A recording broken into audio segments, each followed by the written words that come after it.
అండి ప్రీవియస్గా ఐసీటీకి సంబంధించి 2 టాపిక్స్ అయితే కవర్ చేసాం కదా. ఇది మోస్ట్ ఇంపార్టెంట్ టాపిక్ అనమాట. మెటాకాగ్నిషన్ స్వబుద్ధి అంటారు లేదా అతి సంజ్ఞానాత్మకత అంటారు. ఈ టాపిక్ నుంచి బిట్స్ అయితే కంపల్సరీ ఒక బిట్ వస్తుందండి. మనకి సింగిల్ పేపర్ అయితే కనుక 100% ఒక బిట్ వచ్చుద్ది.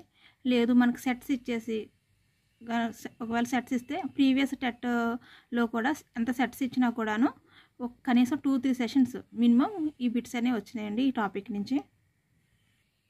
అయితే నేను ఇప్పటి వరకు సోషల్ కానీ లేదా ఇంగ్లీష్ మెథడ్స్ కానీ ఏమైనా చెప్పినా కూడా ఈ టాపిక్స్ ఇంపార్టెంట్, ఈ లైన్స్ ఇంపార్టెంట్, ఈ పారాగ్రాఫ్స్ ఇంపార్టెంట్, ఇవి నెగ్లిజిబుల్, ఇవి అంత ఇంపార్టెన్స్ లేదన్నట్టుగా కూడా చెప్పాను. కానీ ఈ topic each and every line important అండి. ఈ మెటీరియల్ కూడా మోస్ట్ ఇంపార్టెంట్ లైన్సే ఇచ్చారనమాట. అనవసరమైన లైన్స్ ఏమీ కూడా ఇవ్వలేదు. సో ఎవ్రీ లైన్ ఇంపార్టెంట్ అండి. సో మెటాకాగ్నిషన్ అనొచ్చు లేదా స్వబుద్ధి అంటారు లేదా అతి సంజ్ఞానాత్మకత అని కూడా అంటారండి దీన్ని. ఇట్లా ఎప్పుడైనా ఏదైనా 3 నేమ్స్ లేదా ఆల్టర్నేట్ నేమ్స్ దీన్ని ఇంకొక ఫార్ములా కూడా అనొచ్చు అని ఏ సబ్జెక్ట్లో అయినా కూడా ఉంటే ఆ అదర్ నేమ్స్ కూడా కంపల్సరీగా ప్రిపేర్ అవ్వాలి. మెయిన్గా సైకాలజీలో అండి దీనికి ఇంకొక పేరు అని నేను బ్రాకెట్స్లో కానీ ఇస్తే కంపల్సరీ అలాంటివి చదవాలన్నమాట. సో ఈ టాపిక్లోకి వెళ్ళబోయే ముందు మీరు రివిజన్స్ చేస్తున్నారా లేదని ఒకసారి చెక్ చేసుకోండి. అంటే ఫస్ట్ టైం టెట్కి ప్రిపేర్ అవుతున్న వాళ్ళైతే ఈ పాయింట్ ఇగ్నోర్ చేస్తూ ఉంటారు. రివిజన్స్ చేయడం అనేది మొత్తం సిలబస్ మొత్తం కంప్లీట్ అయ్యాక ఒక బుక్, ఒక టాపిక్, ఒక లెసన్ కంప్లీట్ మొత్తం అయినాకే ఒక 3-4 చాప్టర్స్ అట్లా కంప్లీట్ అయ్యాక రివిజన్స్ అన్నట్టు ఉంటారు. సో పాత వాళ్ళకైతే తెలుసు, అలా ఎప్పుడు చేయకండి. ఎందుకంటే రివిజన్స్ చేయకుండా డిఎస్సి సబ్జెక్ట్ అనేది గుర్తుపెట్టుకోవడం కష్టం. ఎందుకంటే క్లమ్జీగా ఉంటుంది, కన్ఫ్యూజన్గా ఉంటుంది మోస్ట్లీ. సో రివిజన్స్ చేయండి. ఒకవేళ మీకు చాలా లిమిటెడ్ టైమే ప్రిపేర్ అవుతున్నాము, ఒక 6 అవర్సే ప్రిపేర్ అవుతున్నా, లేదా ఒక సబ్జెక్ట్కి వచ్చి 2 అవర్స్ నేను ప్రిపేర్ అవుతున్నా, సో మళ్ళీ రివిజనే చేస్తే టైం అంతా రివిజన్స్కి అయిపోతుంది, కొత్త టాపిక్కి వెళ్ళలేకపోతున్నాము. సో ఫస్ట్ అంతా కొత్త టాపిక్స్, న్యూ టాపిక్స్ అన్నీ ప్రిపేర్ అవుతూ లాస్ట్లో ఒక 10 days 15 days ఒకసారి రివిజన్ చేస్తాను అనుకుంటే మాత్రం రాంగ్ స్టెప్ అండి.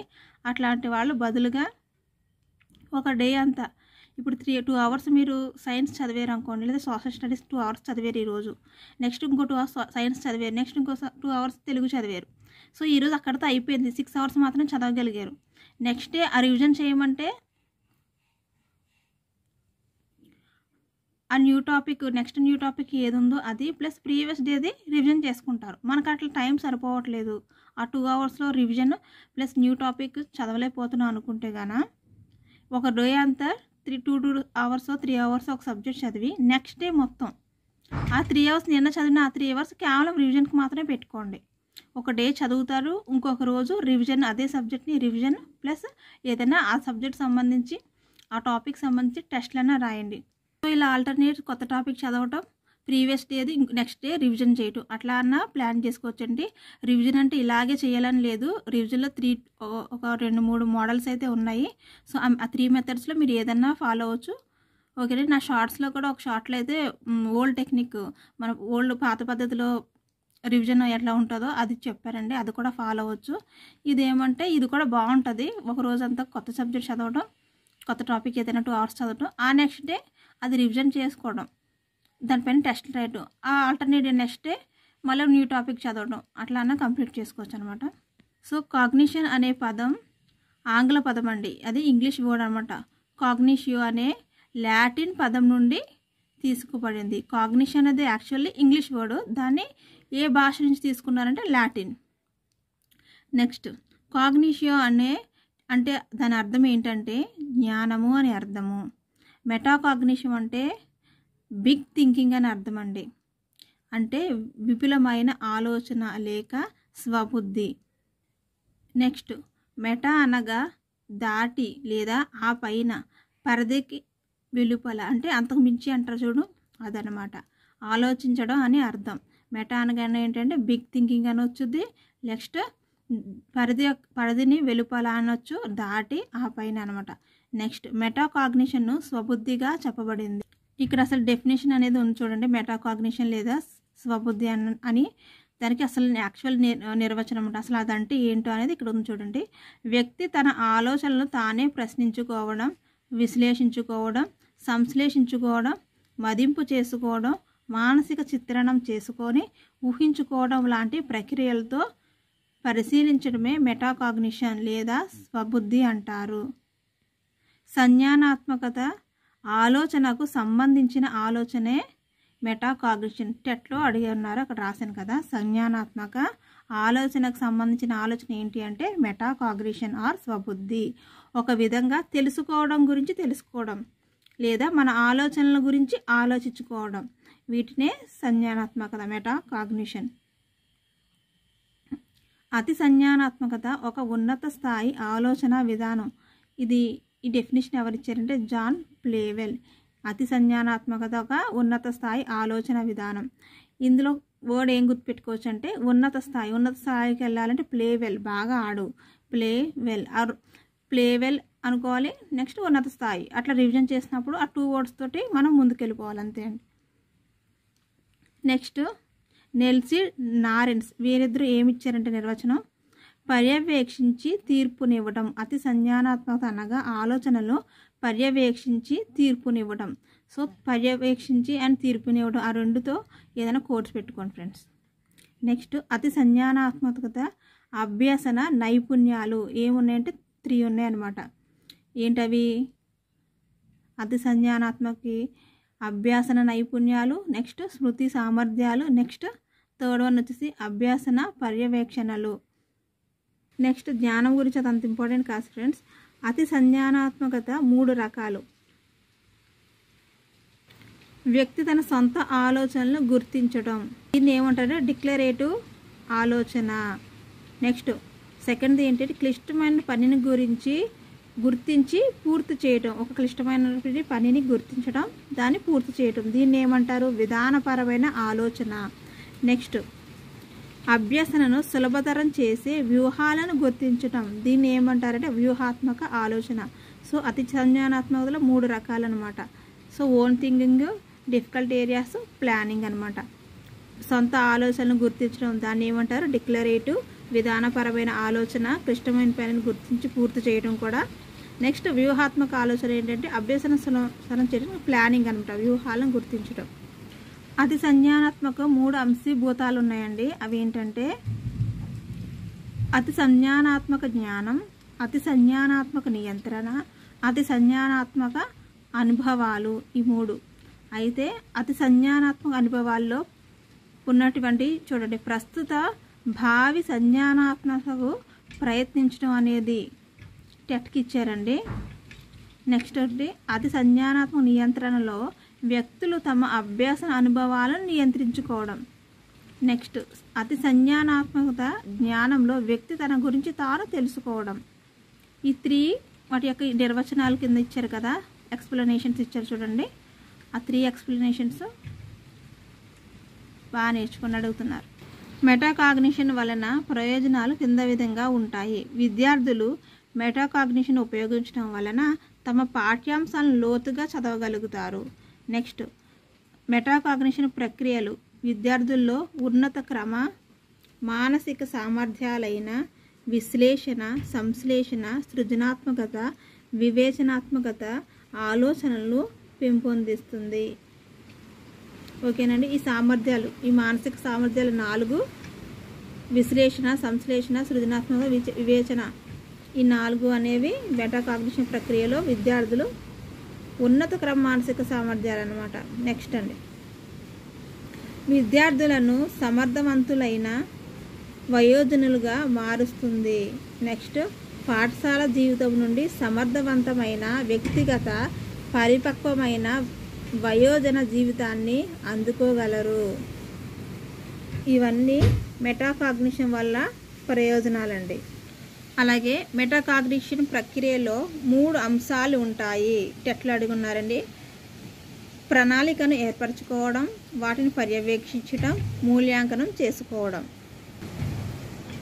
మెటాకాగ్నిషన్ ప్రక్రియలను పఠనంలో ఉపయోగించడాన్ని తెలుసుకుందాం అని ఇచ్చారండి. పఠన ప్రణాళికను ఏర్పరచుకోవడం, పఠన కార్యక్రమాలను పర్యవేక్షించుకోవడం, పఠన ఫలితాన్ని మూల్యాంకనం చేసుకోవడం, ఈ 3 కూడా ప్రక్రియలో భాగాలే. నెక్స్ట్ పఠన ప్రణాళికను ఏర్పరచుకోవడం, దాంట్లో శీర్షికను గుర్తించడం, నెక్స్ట్ మొదట కవర్ పేజీని ముందు వెనుక చదవడం. నెక్స్ట్ పాఠం పేరును పాఠ్య రచయిత గురించి చదవడం. పుస్తక లేదా పాఠ్య పరిచయంను చదవటం. వీటిలో ఫస్ట్ పాయింట్ స్టార్ పెట్టాను చూడండి, శీర్షికను గుర్తించడం, మొదట లేదా కవర్ పేజీని ముందు వెనుక చదవడం, పాఠ్య రచయిత గురించి చదవ. ఈ 3 ఇంపార్టెంట్ అండి. పుస్తక పాఠ్య పరిచయంను చదవడం దాంట్లో అంటే మూడిట్లో ఫస్ట్ అన్నమాట. ఫస్ట్ దాని గురించి చూడండి. ముగింపు స్థూలంగా చూడడం, తెలిసిన విషయాలతో పాఠం చదివి తెలుసుకున్న విషయాలను అనుసంధానం చేసుకోవడం. అలాగే పాఠం లేదా పాఠ్య పుస్తకంలోని అంశాలు క్రమంలో అమర్చి విధానాన్ని గురించి ఆలోచించడం, పాఠంను తన సొంత మాటలతో వివరించడం మొదలైనవి. సో పఠన ప్రణాళికను ఏర్పరచుకోవడంలో ఏమేమి ఇంపార్టెంట్ లైన్స్ ఉన్నాయో అన్నీ చూసారు కదా. ఇవేనండి. ఇక్కడ డిఎస్సి అని రాశాను కానీ టెట్ అండి. డిఎస్సికి అయితే ఈ చాప్టర్ ఉండదు, ఈ టాపిక్ ఉండదు, ఈ సబ్జెక్ట్ ఉండదండి. సో సొంత మాటలతో వివరించడం అనేది దేనికి సంబంధించిందంటే పఠన ప్రణాళికను ఏర్పరచుకోవడంలో. నెక్స్ట్ రెండవదండి, పఠన కార్యక్రమమును పర్యవేక్షించుకోవడం. తనకి ఎంతవరకు అర్థమైనది, ఏవేవి సందేహాలు లేదా అస్పష్టతలు ఏర్పడినాయి, నేను చదివింది ఎంతవరకు నాకు అర్థమైందనే ప్రశ్నలు వేసుకుంటూ వాటి సమాధానాలను ఏర్పరచుకుంటూ చదువుకుంటూ ముందుకు వెళ్ళాలి. అలాగే ఆ వేసుకునే ప్రశ్నల్లో భాగంగా పఠనం నుండి దారి తప్పుతున్నాడా, చదువుతున్న విషయం గుర్తుందా వంటి క్వశ్చన్స్ అన్నీ వేసుకుంటూ సాగేదే పఠన కార్యక్రమమును పర్యవేక్షించుకోవడంలో భాగాలండి. ఇవన్నీ తనకి ఎంతవరకు అర్థమైంది, ఏమేమి సందేహాలు ఉన్నాయి, అస్పష్టతలు ఏర్పడినాయా, చదివింది గుర్తుందా, ఎంతవరకు గుర్తుంది, దారి తప్పుతున్నాడా, పఠనం నుంచి దారి తప్పుతున్నాడు, చదువుకున్న విషయం గుర్తుందా వంటి క్వశ్చన్స్ అన్నీ వేసుకోవడం అనమాట. పఠన ఫలితాన్ని మూల్యాంకనం చేసుకోవడం. పఠనానికి ముందు తాను అనుకున్న విధానం క్రమాన్ని పాటించానా లేదా, ఏ అంశాలను పాటించాను, వేటిని వదిలివేశాను సరిచేసుకోవడం. తన పఠన పర్యవేక్షణలోని లోపాలను గుర్తించడం లాంటివి చేపట్టాలి. ఇలా ఈ 3 ప్రక్రియలతో చేపట్టి పాటించడం వలన మెటాకాగ్నిషన్ని పెంపొందించుకోవచ్చు. మెటాకాగ్నిషన్ పెంపొందించుకోవడానికి 3 ఇచ్చాడు అనమాట. ఓకేనండి. పఠన ఫలితాన్ని మూల్యాంకనం చేసుకోవటం, అంతకుముందు చెప్పినటువంటి పఠన కార్యక్రమమును పర్యవేక్షించుకోవటం, నెక్స్ట్ పఠన ప్రణాళికను ఏర్పరచుకోవడం. ప్రాక్టీస్ చిన్న టాపిక్ ఏది. Next each and every line బాగా ప్రిపేర్ అవ్వండి, చిన్న టాపిక్ అయినా కూడా. నెక్స్ట్ ప్రాక్టీస్ బిట్స్ ఇచ్చారండి. వ్యక్తి తన ఆలోచనల గురించి తానే ఆలోచించుకోవడం అనేది ఏంటంటే స్వబుద్ధి. నెక్స్ట్ వన్, అతి సంజ్ఞానాత్మకత ఒక ఉన్నత స్థాయి ఆలోచన విధానాన్ని వ్యాఖ్యానించింది ఎవరంటే ప్లే వెల్. ఉన్నత స్థాయిలోకి వెళ్ళాలంటే ప్లే వెల్. కోడ్ పెట్టుకున్నాక వ్యక్తి తన ఆలోచనల గురించి తానే ప్రశ్నించుకోవడం అనేది స్వబుద్ధి. తన ఆలోచనల గురించి తానే ప్రశ్నించుకోవడం. ఆధునిక వ్యవహారిక భాషలో మెటాకాగ్నిషన్ అనగా అర్థం ఏంటంటే స్వబుద్ధి. నెక్స్ట్ వ్యక్తి తన ఆలోచనల గురించి తానే విశ్లేషించుకోవడం అనేది స్వబుద్ధి.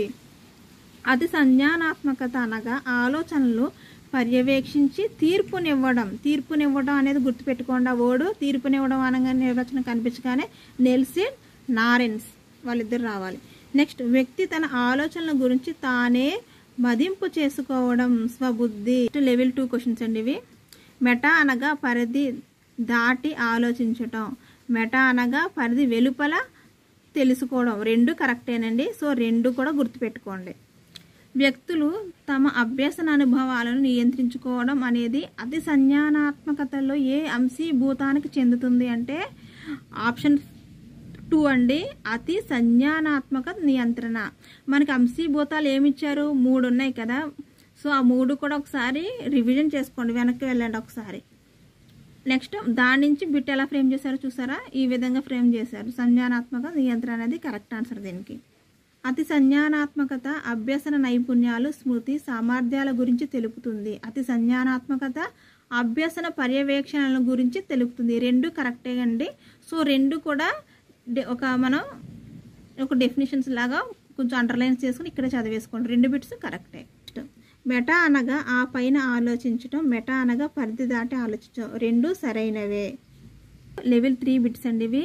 మెటాకాగ్నిషన్లోని ప్రక్రియలను పఠనంలో ఉపయోగించుకోవడంలో భాగంగా నేను చదివినది ఎంతవరకు నాకు అర్థమయ్యింది అని ప్రశ్నించుకుంటూ వాటి సమాధానాలు ఏర్పరచుకుంటూ ముందుకు సాగడం అనేది ఏ అంశానికి చెందింది అంటే పర్యవేక్షించడం. ఆప్షన్ 2 అండి. పర్యవేక్షించడంలోనే తాను చదివింది ఎంతవరకు గుర్తుంది, తను ముందుకు దాని దారి తప్పకుండా అదే టాపిక్ నుంచి డైవర్ట్ అవ్వకుండా చదువుతున్నారా లేదా, చదువుతున్న విషయం గుర్తుందా లేదా, నేను చదివింది ఎంతవరకు అర్థమైంది, ఇలాంటి ప్రశ్నలన్నీ వేసుకుంటూ జరిగేది ఏంటంటే పఠన కార్యక్రమం పర్యవేక్షించుకోవడంలోనే ఉంది. నెక్స్ట్ అండి, మెటాకాగ్నిషన్లోని ప్రక్రియలను పఠనంలో ఉపయోగించుకోవడంలో భాగంగా పాఠ్యాంశంను తన సొంత మాటలతో వివరించడం అనగానే ఫస్ట్ దండి ప్రణాళికను ఏర్పరచుకోవడంలోకి చెందింది. నెక్స్ట్ వన్, మెటాకాగ్నిషన్లోని ప్రక్రియలను పఠనంలో ఉపయోగించుకోవడంలో భాగంగా పాఠ్యాంశ శీర్షికను ఆలోచించడం. పాఠ్యాంశ శీర్షిక ప్రణాళికను ఏర్పరచుకోవడంలో భాగం ఉన్నది. So first one is correct answer. Venkat తన సొంత ఆలోచనల గురించి ఆలోచిస్తున్నాడు. సొంత ఆలోచనల గురించి ఆలోచించడం అనేది దేనికి చెందిందండి? డిక్లరేటివ్ ఆలోచన. అతి సంజ్ఞానాత్మకత 3 రకాలని చెప్పారు కదండి. ఇక్కడ డిక్లరేటివ్, విధానపరమైన ఆలోచన, వ్యూహాత్మకత ఆలోచన. సొంత ఆలోచనలు గుర్తించడం అనేది డిక్లరేటివ్ ఆలోచన. మెటాకాగ్నిషన్లోని ప్రక్రియలను పఠనంలో ఉపయోగించుకోవడంలో భాగంగా విషయ సూచికను లేదా పాఠం ప్రారంభంలో ఉద్దేశాలను చదవడం అనేది ఏ అంశానికి చెందుతుంది అంటే ఫస్ట్ అండి పఠన ప్రణాళికను ఏర్పరచుకోవడం. ఇక్కడ ఇచ్చారు కదండి, పఠన ప్రణాళికను ఏర్పరచుకోవడంలో శీర్షిక గురించి, కవర్ పేజీ, పాఠ్య రచయిత, పుస్తక పాఠ వీటికి ఏది సంబంధించిందైనా కూడా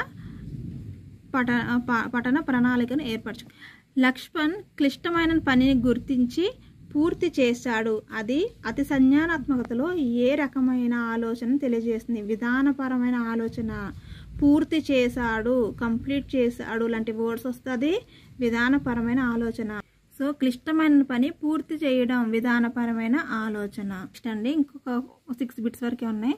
మెటాకాగ్నిషన్లోని ప్రక్రియలను పఠనంలో ఉపయోగించుకోవడంలో భాగంగా విద్యార్థి తన ఆలోచనలను పర్యవేక్షించుకుంటూ గమనిస్తూ పాఠంను చదవడం వలన చదువుతున్నది అర్థమవుతున్నదా లేదా, అండర్లైన్ చేశాను చూసారా, చదువుతున్నది అర్థమవుతుందా లేదా అని తన మనసు పఠనం నుండి దారి తప్పుతున్నదా అనే విషయాల గురించి ఆలోచించడం ఏ రకమైన అంశాన్ని చెందుతుంది అంటే పఠన కార్యక్రమాలను పర్యవేక్షించడం. ఇచ్చారు కదండి, పఠనం నుండి దారి తప్పుతున్నదా, చదువుతున్న విషయం గుర్తుందా, ఇవన్నీ కూడా పఠన కార్యక్రమమును పర్యవేక్షించడంలోకి వస్తాయి. అన్నీ కూడా మెటాకాగ్నిషన్ ప్రక్రియలని 3 అంశాలు అన్నమాట. మెటాకాగ్నిషన్లోని ప్రక్రియలను పఠనంలో ఉపయోగించుకోవడంలో భాగంగా పాఠం కానీ పాఠ్య పుస్తకంలోని అంశాలు క్రమంలో అమర్చే విధానాన్ని హైలైట్ చేసుకోండి గురించి ఆలోచించడం అనే అంశం దేనికి చెందిందంటే పఠన ప్రణాళికను ఏర్పరచుకోవడం అనే అంశానికి చెందింది. నెక్స్ట్ వన్, జ్యోత్స్న అభ్యసన సులభతరం చేసే విధానాలు గుర్తించడం. అది అతి సంజ్ఞానాత్మకతలో ఏ రకమైన ఆలోచన తెలియజేస్తుంది అంటే వ్యూహాత్మక ఆలోచన అండి. విధానపరమైన ఆలోచన అంటే క్లిష్టమైనది అన్నమాట. క్లిష్టమైన ఆలోచన అంటే విధానపరమైనది, కానీ ఇక్కడ సులభతరం చేసే విధానాలను గుర్తించడం అనేది వ్యూహాత్మక ఆలోచన. నెక్స్ట్ వన్ అండి, మెటాకాగ్నిషన్ ద్వారా పెంపొందేది ఏంటంటే విశేషాత్మకత, నెక్స్ట్ సంశ్లేషణాత్మకత, నెక్స్ట్ వివేచనాత్మకత ఆలోచనలో. ఈ 3 అండి. ప్రీవియస్గా చూసాం కదండి, మెటాకాగ్నిషన్ ప్రక్రియలు అని విద్యార్థుల్లో ఉన్నతకరమైన మానసిక సామర్థ్యం సంశ్లేషణ, నెక్స్ట్ సృజనాత్మక, వివేచనాత్మక. ఈ 4 అనేవి మెటాకాగ్నిషన్ ప్రక్రియలు అండి. దీని నుంచి బిట్ అలా ఫ్రేమ్ చేశాడు. లాస్ట్ బిట్ అండి, మెటాకాగ్నిషన్లోని ప్రక్రియలను పఠనంలో ఉపయోగించుకోవడంలో భాగంగా పఠనానికి ముందు తాను అనుకున్న క్రమం పాటించానా లేదా అనేది ఈ అంశానికి చెందింది. పఠన ఫలితాన్ని మూల్యాంకనం చేసుకోవడం అనే అంశానికి చెందిందండి. సో ఇక్కడితో బిట్స్ కూడా అయిపోయాయండి. చిన్న టాపిక్కే, ఇంతకు మించి అయితే ఏమీ లేదు. ప్రీవియస్ బిట్స్ కూడా వీటి నుంచే ఇచ్చాడు. సో ఈ టాపిక్ సంబంధించి బిట్స్ కూడా చెప్పాను. ఒకసారి పాస్ చేసుకుని చూడాలనుకున్న వాళ్ళు చూడండి. బుక్స్ అయ్యలేదు అనుకున్న వాళ్ళు నెక్స్ట్ వీడియోలో చేస్తాను ప్రత్యక్షం. ఓకేనండి. వీడియో కనుక నచ్చితే లైక్ చేయండి, థ్యాంక్ యూ ఫర్ సబ్స్క్రైబ్ అండి. బాగా ప్రిపేర్ అవ్వండి ఫ్రెండ్స్. బాయ్.